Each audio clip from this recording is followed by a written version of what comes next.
yung mga Afghans, wala po silang kasalanan. Salamat po, Madam Chair. Maraming salamat, Senator Tolentino.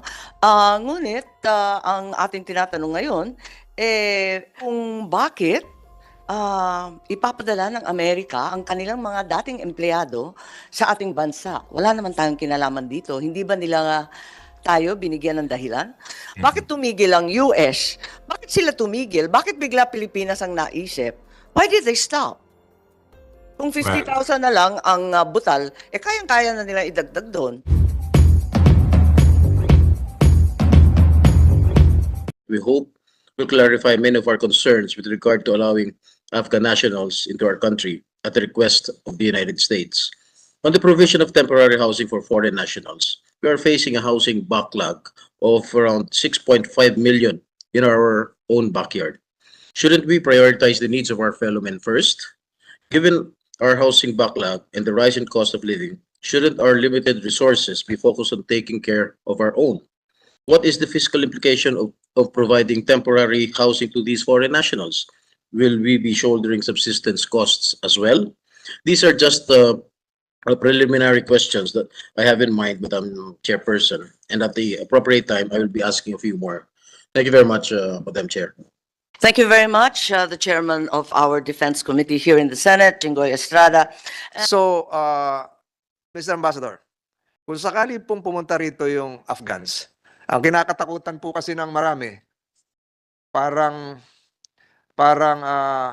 nagkaroon ng stereotyping na, suicide bombers ito.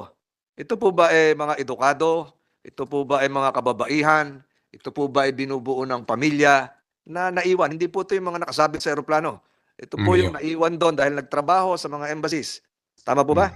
Tama. Hindi, all of them, lahat sila nagtrabaho for the US government in one way or the other. At saka yung kanilang mga pamilya. Kaya it's anywhere between 50 to 60,000 that are still being processed for repatriation to the United And you're States. perhaps aware, Mr. Ambassador, that we are a signatory to countless international agreements Yes. that should allow us to accept these Afghans Yes. in our soil. Tama po ba yun? That's correct, Senator. And are you aware of this? I hope my pronunciation is right. I haven't been to France yet, Madam Chair. Refoulement would mean the return of a refugee to his or her former state against his will, where he will be more threatened by, in this case, the Taliban.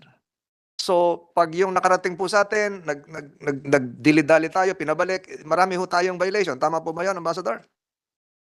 Yan, hindi ko sigurado yan. Pero ang alam ko lang, the United States government has assured us that whoever that we will allow to come into the Philippines for processing, they will take care of them completely. In other words, if they are for some reason denied the SIV that the processing will take place, they will be immediately sent to another or a third country. Thank you, Mr. Ambassador. One last point, Madam Chair. Secretary Manalo, correct me if I'm wrong. My data was prepared several weeks ago. More than 90,000 Afghans have been resettled across the United States over the past 20 months. More than 11,000 SIVs were issued to Afghans between October 2021 and September 2022, according to official figures. Tama po ba yan? I cannot confirm, Mr. Senator. Yes. Kung sakaling yung tama yung binabanggit nyo na 50,000, 1,000, mapapasama tayo rito sa figures na to.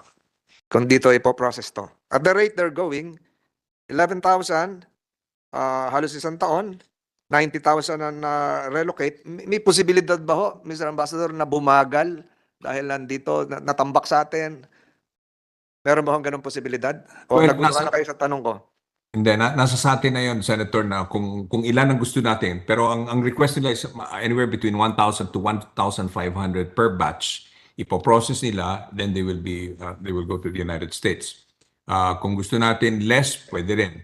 Ang tinatanong na sa atin is exactly yung kanilang tinatanong o rinirequest sa atin, what is it that we will be able to get back to them that we can accept?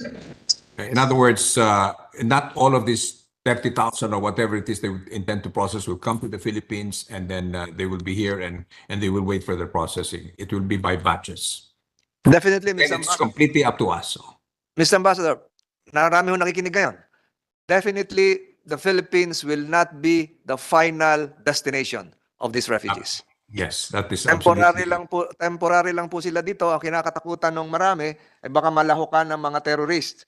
Kaya na-elevate na sa Anti-Terrorism Council, etc., etc. Naniniwala po kayo, Mr. Ambassador, na ito pong pinag-uusapan natin ay pangamba na may posibilidad na hindi naman dapat mangyari kasi na-vet na po yun bago dalhin dito.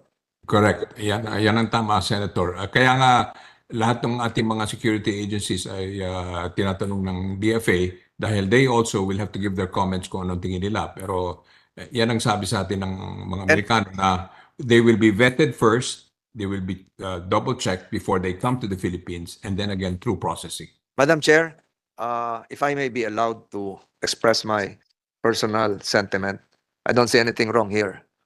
Sa tingin ko po, kung talagang na-vet ito, nagkaroon lang ng konting hype, stereotyping, bordering on discrimination. Na siguro naman, mabubuting tao yung iba. Yung mga FW po natin, nasa iba't ibang bansa, tinatanggap naman po yun. Kasasabi ko lang, merong 33 na Filipinos pa sa Kabul.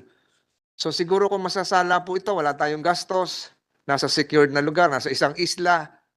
I think, Madam Chair, we have abided and complied fully with all our international humanitarian commitments, including the possible erasure of what they term as, quote-unquote, human rights records of our country. Malinis na ho tayo dito. We're getting here with clean hands. Tinulungan po natin yung mga tao na wala namang mga kasalanan. Details will be laid down. But yun lang po yung sentiments ko, Madam Chair. But Yes, ang mali lang po dito siguro yung proseso shrouded in non-transparency manner, not revealed to the country, not full explained. Siguro DFA ang dapat managot yan.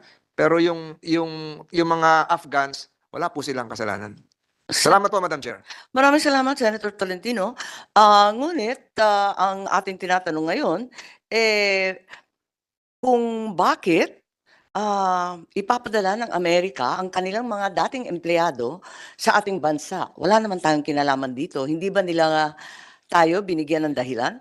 What reason was given by the U.S. for making the aforementioned request, if any? What is the reason? Maybe Ambassador Romualdez, you can tell us what is the reason for the change in strategy of the United States?